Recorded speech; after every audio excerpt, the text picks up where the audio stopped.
বিশ্বের সবচেয়ে প্রাণঘাতী প্রাণীগুলোর তালিকা করলে সিংহ, বাঘ কিংবা হাঙরের কথা মনে আসতে পারে, কিন্তু বাস্তবতা হলো আকারে ছোট হলেও পৃথিবীর সবচেয়ে ভয়ঙ্কর প্রাণীদের একটি মশা।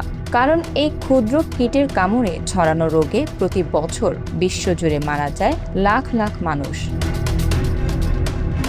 Dengue, Zika, chikungunya, yellow fever কিংবা ম্যালেরিয়ার মতো রোগ শুধু মানুষের স্বাস্থ্য নয়, অর্থনীতি ও জনজীবনেও বড় ধরনের প্রভাব ফেলে। আর এসব রোগ ছড়ানোর অন্যতম প্রধান বাহক এডিস ইজিপ্ট মশা।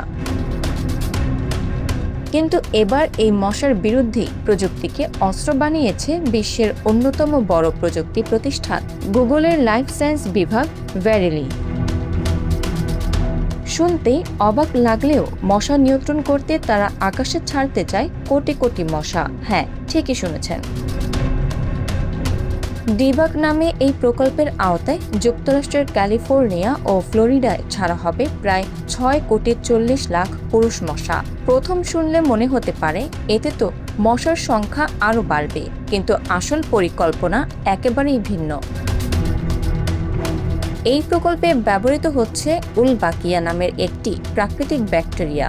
বিজ্ঞানীরা পুরুষ মশার শরীরে এই ব্যাকটেরিয়া প্রবেশ করান। এরপর সেই পুরুষ মশা যখন বন্য পরিবেশের স্ত্রী মশার সঙ্গে মিলিত হয়, তখন স্ত্রী মশা ডিম দিলেও সেই ডিম থেকে নতুন মশা জন্মায় না। অর্থাৎ মশার প্রজন্ম ধীরে ধীরে কমতে শুরু করে বা অনেক ক্ষেত্রে নির্মূল করা। এখানে একটা গুরুত্বপূর্ণ প্রশ্ন আসে, এত কোটি মশা ছেড়ে দিলে কি মানুষের কামড় খাওয়ার ঝুঁকি বাড়বে? বিশেষজ্ঞদের উত্তর না। কারণ পুরুষ মশা সাধারণত মানুষকে কামড়ায় না, মানুষের রক্ত পান করে শুধু স্ত্রী মশা। তাই এই প্রকল্পে ছাড়া মশাগুলো অতিরিক্ত রোগ ছড়ানোর ঝুঁকি তৈরি করবে না।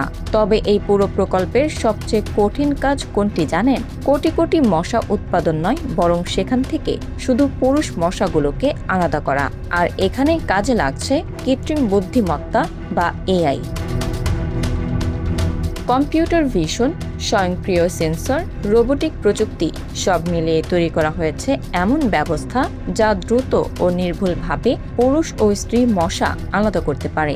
অর্থাৎ এখন শুধু বিজ্ঞান নয়, মশার বিরুদ্ধে যুদ্ধে নামছে প্রযুক্তিও। এই ধরনের উদ্যোগ অবশ্য নতুন নয়। সিঙ্গাপুরেও আগে উলবাকিয়া প্রযুক্তি ব্যবহার করে সফলতা পাওয়া গেছে। নিয়মিত পুরুষ মশা ছাড়ার ফলে মাত্র 6 থেকে 12 মাসের মধ্যে কিছু এলাকায় এডিস ইজিপ্ট মশার সংখ্যা 80 থেকে 90% পর্যন্ত কমে যায়। শুধু তাই নয়, ডেঙ্গু সংক্রমণও উল্লেখযোগ্যভাবে হ্রাস পায়। বিশেষজ্ঞরা বলছেন, রাসায়নিক কীটনাশকের তুলনায় এই ধরনের জৈবিক পদ্ধতি পরিবেশের জন্য তুলনামূলক নিরাপদ, কারণ এতে অন্য উপকারী পোকামাকড় বা প্রাণীর ওপর ক্ষতিকর প্রভাব কম পড়ে। প্রশ্ন থেকে যায়, এই প্রযুক্তি কি বিশ্বজুড়ে কার্যকর হবে? উত্তরটা হয়তো এখনই স্পষ্ট নয়, কারণ ভৌগোলিক পরিবেশ, আবহাওয়া ও স্থানীয় মশার আচরণ অঞ্চলভেদে ভিন্ন। তবুও একটা বিষয় পরিষ্কার, যে মশা শতাব্দীর পর শতাব্দী ধরে মানুষের জন্য আতঙ্ক হয়ে আছে, সেই মশার বিরুদ্ধে এবার যুদ্ধ করছে প্রযুক্তি, কৃত্রিম বুদ্ধিমত্তা আর জীববিজ্ঞান একসঙ্গে। আর হয়তো ভবিষ্যতের শহরগুলোতে ডেঙ্গু প্রতিরোধে শুধু কয়েল বা স্প্রে নয়, আকাশে উড়বে প্রযুক্তির তৈরি সমাধানও।